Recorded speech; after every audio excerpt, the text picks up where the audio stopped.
अस्सलाम वालेकुम नाज़रीन, मैं हूं मेज़बान इकरामुल्लाह चोइया। आज इस व्लॉग में जो है वो IMF के मुज़ाकरात के हवाले से बात की जाएगी और बिजली की जो कीमतों में इजाफ़ा मुतवक्के है उसके हवाले से बात की जाएगी। इसके अलावा जो IMF के साथ जो हुकूमती मुज़ाकरात हैं उनको तफसीली तौर पर जो है वो आज आपके साथ शेयर किया जाएगा। इसके अलावा जो है वो आज असद तूर के हवाले से अदालत की जानिब से एक बहुत बड़ी रिलीफ जो है वो मिला है और असद तूर को जो है वो रहा करने के अहकाम जारी हुए हैं। असद तूर के हवाले से अदालती जो कार्रवाई है वो आपके साथ शेयर की जाएगी।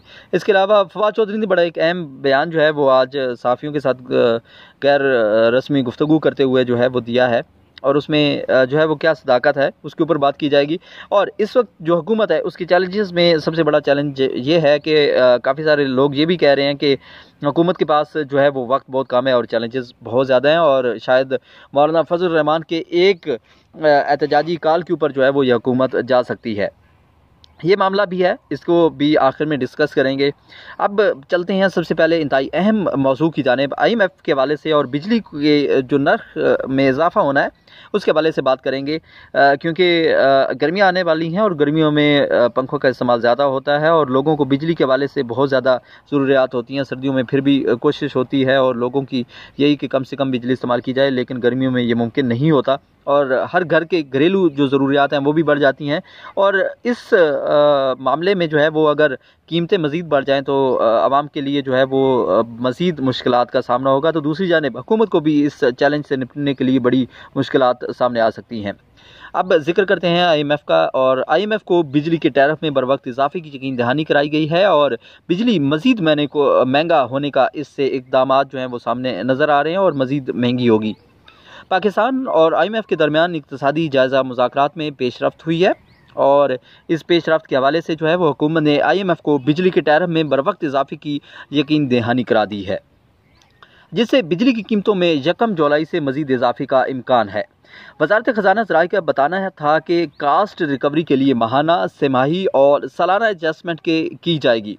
टैक्स रेवेन्यू बढ़ाने के लिए मईशत को दरपेश बतदरीज दस्तावेज़ी शक्ल देने के लिए भी यकीन दहानी कराई गई है। हुकूमत ने NFC फार्मूले में तब्दीली का IMF का मुतालबा मुस्तरद कर दिया है। IMF ने PIA और हुकूमती मलकियती इदारों की निजकारी का प्लान तलब कर लिया है, जबकि IMF ने सख्त monetary policy, market based exchange rate की पॉलिसी बरकरार रखने का मुतालबा किया है, जबकि मुज़ाकरात की कामयाबी तक जो तकमील है उसके ऊपर 1.1 अरब डॉलर की किस्त जारी करने की सिफारिश की जाएगी, जिसकी मंजूरी IMF का एग्जीक्यूटिव बोर्ड देगा। दूसरी जानिब जो है वो माली अदाद-ओ-शुमार पर पाकिस्तान और IMF में इख्तलाफात सामने आए हैं। इसमें माली अदाद-ओ-शुमार पर पाकिस्तान मुज़ाकरात कारों और IMF के माबैन इख्तलाफ उभर कर सामने आया है, लेकिन हुकूमत ने ताहाल मौजूदा माली साल के बाकी मानदा अरसे के दौरान किसी ज़िमनी बजट के ज़रिए कोई इजाफी टैक्स लगाने में तसब्बुस का मुजाहरा किया है। बजट खसारे के हदफ पर नज़रसानी मुमकिन है, लेकिन IMF पाकिस्तानी हुकाम से कह रहा है कि वो बुनियादी सरप्लस को यकीनी बनाने पर अमल पैरा रहें। IMF ने पंजाब की माली हैसियत के हवाले से तनकीद करते हुए कहा कि वो मतलूबा आमदन इकट्ठी करने और अपने बेलगाम अखराजात को लगाम डालने में नाकाम रहा है। बातचीत के दौरान ये चीज़ भी सामने आई कि FBR को पंजाब में टैक्स जमा करने के इख्तियारात तफवीज़ किए जाने चाहिए और जब ये जमा हो जाएँ तो फिर ये महसूलात जमा करने की फ़ीस काट कर मुल्क के सबसे ज़्यादा आबादी वाले सूबे के हवाले करने चाहिए। IMF चाहता है कि माली वफाकियत को बेहतर बनाया जाए और इसने तजवीज़ दी है कि मरकज़ और सूबों के इत्तफ़ाक़ राय से अबूरी बुनियादों पर NFC अवार्ड पर नज़रसानी की जाए। फिलवक्त IMF सूबों की वफाकी हुकूमत के साथ मफाहमत की यादाश्त बेहतर बनाने समेत बेहतर राबताकारी के ज़रिए माली साल 2024 के बजट अहदाफ की ज़मानत और इसके मुकम्मल नफाज का ख्वाह भी है। पंजाब हुकूमत ने इस हवाले से मुफाहमत की एक यादाश्त के ज़रिए अपने अखराजात में 115 अरब रुपए की कटौती का वादा कर रखा है, जिससे माली साल 2024 के बाकी मानदा अरसे में सरप्लस हासिल किया जाएगा। सूबाई हुकूमतों ने एक अशरा तवील अरसे में जमा होने वाली इशा के कर्ज की तौसीक और एक निज़ाम औकात के ज़रिए इस कर्ज के नफाज और बिलाखिर इसकी अदायगी पर आमादगी का इजहार किया है। ये कर्ज सूबाई महकमा हाय खुराक ने पैदा किया, जो हुकूमती मालियाती हदूद से बाहर निकल कर काम करता है। ताहम IMF का एक मुतालबा ये भी सामने आया कि परचून फरोशों के लिए एक सादा टैक्स स्कीम लाई जाए। चुनांचे अब वजीर को परचून फरोशों पर टैक्स आयद करने की स्कीम के हवाले से हुकूमती इदारों के हवाले से भी आगाह करना होगा। हुकूमत परचून फरोशों पर टैक्स आयद करने के हवाले से पहले ही गुज़िश्ता बजट के दौरान टैक्स कवानीन में इख्तियार हासिल कर चुकी है। इस स्कीम में पार्लियामेंट से किसी कानूनी मंजूरी की ज़रूरत नहीं होगी, लेकिन नवाज लीग की क़यादत में चलने वाली हुकूमत अपनी सियासी साख बचाने के लिए दुकानदारों पर टैक्स लगाने की मंजूरी देने में इस वक्त मुश्किलात का उनको सामना करना पड़ रहा है। IMF ने मार्च से जून के 4 माह के दौरान मुख्तलिफ तखमीने दिखाए, जिनके बारे में इसका दावा ये है कि वजारत ख़जाना ने शेयर किए हैं। ताहम FBR ने वजाहत की है कि वो 9,415 अरब रुपए की सालाना टैक्स वसूली का हदफ हासिल कर लेगा और इस हवाले से किसी ज़िमनी बजट की कोई ज़रूरत नहीं होगी। एक भरपूर मुबाहिसे के बाद जो है IMF ने FBR से कहा कि वो अपने माहाना हदफ वक्त पर शेयर करें और अगर ज़रूरत पड़े तो इजाफी टैक्स के इक़दाम किए जाएँ। IMF ने FBR के लिए यह लाजमी करार दिया है कि वो अप्रैल तक हासिल होने वाले महसूलात 3 मई 2024 तक शेयर करे। IMF ने FBR के सरकर्दा अफसरान को याद दिलाया कि FBR ने सूबाई दारुल-हुकूमतों और वफाकी दारुल-हुकूमत में घर घर जाकर नॉन फाइलर्स परचून फरोशों की रजिस्ट्रेशन का मंसूबा बनाया था। इस मंसूबे के तहत ग्रास रेफरेंसिंग के जरिए बिजली के मीटर के डाटा के साथ फाइलिंग करना मकसूद था, ताकि FBR टैक्स से बचने के हरबों का पता चला सके और जब ज़रूरत हो तो इसका ऑडिट कर सके। FBR का मंसूबा है कि वो सख्त निगरानी और बैक ऑडिट के ज़रिए जो है अपने हिफाजती इक़दाम नाफिज करे, ताकि अदायगियों और कदर के मामलात की दुरुस्ती की तस्दीक मुमकिन हो सके। इस स्कीम को लॉन्च करने के हवाले से FBR का इरादा ये था कि इसमें फील्ड अफसरान की स्वाबदीद कम से कम हो और वो तयन कदर और तखमीनों को तब्दील ना कर सके, ताकि इन इक़दामात से टैक्स आमदन को तहफ़्फ़ुज़ दिया जा सके। दोहरी टैक्सेशन से बचने के लिए माहाना एडवांस टैक्स अदायगियों की इस स्कीम के तहत होंगे, जो रिटर्न फाइलिंग के वक्त हतमी इनकम टैक्स वाजिबात को ख़त्म कर दिया करेगा, लेकिन इस किस्म की एडवांस अदायगियों की कोई रिफ़ंड नहीं होगा।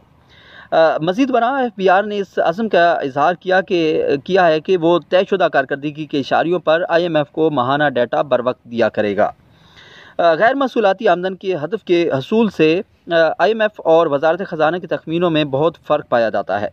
IMF ने बढ़ते हुए अखराजात पर बशमूल कर्ज की अदायगियों के बढ़ते हुए अखराजात समेत दीगर अखराजात का हवाला भी दिया, जिसके नतीजे में वफाकी हुकूमत से बजट खसारे का तयशुदा हदफ बढ़ रहा है और जिस पर नज़रसानी करना पड़ सकती है और जो GDP के 7.9 की शरह तक पहुँच सकता है। ये जो IMF और हुकूमत के दरमियान मुज़ाकरात और जो महंगाई है उसके हवाले से आपके साथ मैंने तफसीलात जो हैं वो शेयर की हैं। इसमें सबसे ज़्यादा मुश्किलात जो हैं वो हुकूमत को बिजली के टैरिफ जो है और बिजली के नर्ख जो हैं वो अगले माह बढ़ेंगे, उसके हवाले से आवाम पर एक बहुत बड़ा बोझ जो है वो पड़ने जा रहा है। इससे आवाम मज़ीद मुश्किलात में घिस जाएगी। एक तरफ अपोजिशन जो है वो इस हवाले से पहले भी आवाम को आगाह कर चुके हैं और ऐवान में भी इस चीज़ का तज़किरा किया गया है कि महंगाई का एक तूफ़ान आने वाला है। शेर अफजल मरवत ने भी ये कहा कि एक बहुत बड़ा महंगाई का तूफ़ान आएगा और उस तूफ़ान की जो पेश रफ्त है उसमें IMF के जो मुज़ाकरात हैं और जो बिजली का टैरिफ है और बिजली की कीमतों में जो इजाफा होने जा रहा है वो नेक्स्ट मंथ से मज़ीद बिजली महंगी होगी। जब सर्दियाँ थीं तो इस वक्त लोगों को सबसे ज़्यादा मुश्किलात थीं कि उनके जो गैस के बिल्स थे वो आसमान से बातें कर रहे थे और लोगों की तनख्वाहों से ज़्यादा उनके गैस के बिल जो है वो आ रहे थे। अब जो है वो यही फार्मूला बिजली के बिलों के साथ होगा और अब बिजली के बिल देना जो आवाम के लिए बहुत मुश्किल होगा, क्योंकि बिजली की कीमतों में मुसलसल इजाफा जो है वो सामने आ रहा है और अब मज़ीद बिजली जो है वो अगले माह महंगे होने जा रही है, क्योंकि IMF के साथ जो मुज़ाकरात हो रहे थे और IMF के इन मुज़ाकरात में मज़ीद जो बोझ है वो आवाम पर डाला जा रहा है, उसमें मज़ीद बिजली महंगी होने से भी काफ़ी ज़्यादा मुश्किलात का सामना करना पड़ेगा, जिसमें हुकूमत और आवाम दोनों के लिए चैलेंजेस हैं। हुकूमत के लिए चैलेंजेस हैं कि अगर वो महंगाई बढ़ाती है और बिल्स बढ़ते हैं तो उनकी कारकर्दगी पर सवाली निशान होगा और आवाम उनसे मुतनफ़र होंगे। तो दूसरी जानिब आवाम की जेब से जब बिल जाएगा तो आवाम के लिए भी बहुत ज़्यादा मुश्किलात सामने आएंगी। अब जिक्र करते हैं साफ़ी और यूट्यूबर असद तूर की ज़मानत के हवाले से। असद तूर की ज़मानत मंजूर कर ली गई है, अदालत ने रिहा करने का हुक्म जारी कर दिया है। असतूर के हवाले से ये बड़ी अहम खबर जो है वो अब आपके साथ में शेयर कर रहा हूँ। असतूर को रिहा करने का अहकामात दे दिए गए हैं। स्पेशल जज सेंट्रल इस्लामाबाद ने 5,000 रुपये के मुचलकों के एवज असतूर की ज़मानत बाद गिरफ्तारी की दरख्वास्त मंजूर की है। स्पेशल जज सेंट्रल इस्लामाबाद ने साफ़ी और वीलागर असतूर की ज़मानत बाद गिरफ्तारी मंजूर करते हुए इन्हें रिहा करने के हुक्म जो है वो जारी कर दिया है। असतूर की दरख्वास्त ज़मानत बाद गिरफ्तारी पर समाअत स्पेशल जज सेंट्रल इस्लामाबाद में हुई और अदालत ने असतूर की ज़मानत बाद गिरफ्तारी मंजूर करते हुए इन्हें 5,000 के मुचलके जमा कराने का हुक्म दिया। FIA प्रोसिक्यूटर की जानिब से असतूर की दरख्वास्त ज़मानत पर मुखालफत नहीं की गई, जबकि अदालत ने असतूर को रिहा करने का हुक्म भी जारी किया है। दूसरी जानिब इस्लामाबाद हाई कोर्ट ने असतूर के FIA नोटिस के खिलाफ दरख्वास्त पर तहरीरी फैसला जारी करते हुए असतूर को जारी नोटिस को खिलाफ कानून करार दे दिया है। अदालत ने अपने तहरीरी फैसले में लिखा कि नोटिस खिलाफ कानून जारी हुए, फिर FIA उसके बाद जो है FIR दर्ज हो गई। FIR दर्ज होने के बाद मुतलका फोरम से रजू किया जा सकता है।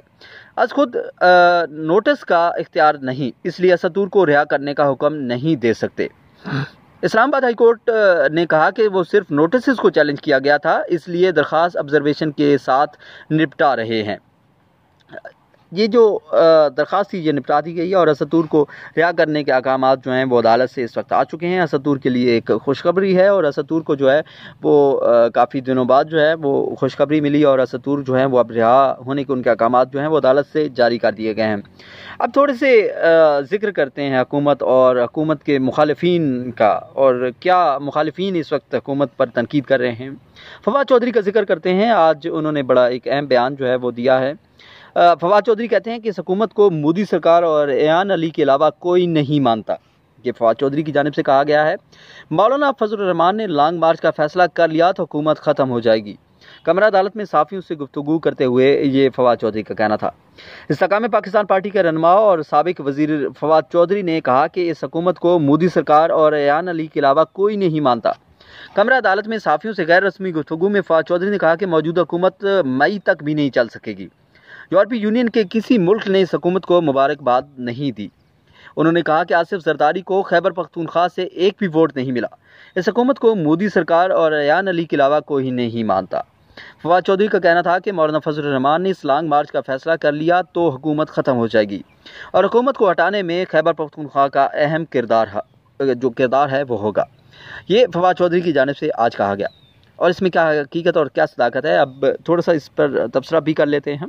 अब हुकूमत के लिए चैलेंजेस जो हैं वो बढ़ते जा रहे हैं और जो हुकूमत मुखालिफ जो जमातें हैं जिसमें पोजीशन में स्ट्रॉन्ग पोजीशन पर जो है वो जो पाकिस्तान तहरीक इंसाफ के जो पार्टी है जो अब जो है वो सुन्नी इत्तेहाद है, उस सुन्नी इत्तेहाद की जानिब से उनको काफ़ी ज़्यादा मुश्किलात जो हैं वो सामने आ सकती हैं। अब पाकिस्तान तहरीक इंसाफ क्योंकि नून लीग के इस वक्त भरपूर अपोजिशन में है और वो ये नहीं चाहती कि ये हुकूमत जो है वो 5 साल चल पाए। उस हवाले से एक जो है वो गुज़िश्ता रोज़ हमने ये भी देखा कि IMF दफ्तर के बाहर जो है वो भी एहतजाज किया गया। दूसरी जानिब इसके ऊपर हुकूमती अराकीन ने जो है वो बड़ा क्रिटिसिज्म किया कि मुल्क की मफाद के ख़िलाफ़ जो है वो हमेशा से PTI जो है वो इक़दाम करती रही है और ये जो एहतजाज किया गया है वो भी इसके ज़ुमरे में आता है। अब सूरत हाल जो है वो काफ़ी ज़्यादा मुश्किल मज़ीद होती जा रही है। हुकूमत के ऊपर एक प्रेशर ये भी है कि वो प्राइवेटाइजेशन की जानिब जाएगी, तो प्राइवेटाइजेशन पे जाने के लिए और IMF के शराइत मानने के लिए PIA को अगर प्राइवेटाइज़ किया जा रहा है तो उसमें जो PIA के मुलाजमीन हैं उनको नौकरियों से निकाला जाएगा और उनको गोल्डन शेक हैंड दिया जाएगा। उस पर पीपल्स पार्टी जो है वो क्या अपना रद्द-ए-अमल देगी, वो भी बहुत बड़ा सवाली निशान है। इसके अलावा दीगर चैलेंजेस जो हैं वो भी बहुत बड़े जो हैं वो पाकिस्तान मुस्लिम लीग नून के लिए हैं बिलखसूस, और अपोजिशन इस दफ़ा बहुत स्ट्रॉन्ग एहतजाज और बड़ी स्ट्रॉन्ग अपोजिशन जो है वो इस दफ़ा हुकूमत को फेस करना पड़ रही है। अब देखना यह है कि मुज़ाकरात IMF के साथ हों या फिर मुज़ाकरात अपोजिशन के साथ हों, हुकूमत क्या उन मुज़ाकरात में कामयाब हो पाती है या नहीं। दूसरी जानिब रिलीफ देने की जो बातें हैं, रमज़ान में अगर रिलीफ देने की बात की जाए तो रमज़ान में भी इतना खासा रिलीफ जो है वो हमने नहीं देखा। अलबत्ता महंगाई में मुसलसल इजाफा जो है वो रमज़ान में भी देखा गया। इशाए खुर्दनोश हों या दीगर इशिया की कीमतों में इजाफा हो, उसमें भी हमने देखा कि मुसलसल इजाफा हो रहा है, तो उसमें कोई रिलीफ नहीं दिया जा रहा। हुकूमत और ख़ास तौर पर जो वज़रा हैं वो इस वक्त ये कहते हैं कि हम आवाम को मुकम्मल तौर पर रिलीफ़ दे रहे हैं, लेकिन रिलीफ़ मिलता हुआ महसूस नहीं हो रहा, और रिलीफ़ मिलेगा भी सही तो उसमें बहुत ज़्यादा वक्त लगेगा। तब तक फेड अप हो चुकी होगी आवाम, और आवाम पर इतना मज़ीद बोझ डाल दिया जाएगा कि उनको रिलीफ़ महसूस ही नहीं होगा, क्योंकि अभी बिजली के नरखों में भी इजाफ़ा होगा, इसके अलावा दीगर जो अशिया हैं उनमें भी कीमतों में इजाफ़ा होगा, तो रिलीफ़ बहुत दूर रह जाएगा। मेरा ये खुसूसी व्लॉग जिसमें IMF के साथ मुज़ाकरात और हुकूमती हवाले से और असतूर की राय के हवाले से मैंने आपके साथ मालूमात शेयर की। मुझे कमेंट्स के ज़रिए ज़रूर आगाह कीजिएगा। अल्लाह निगहबान।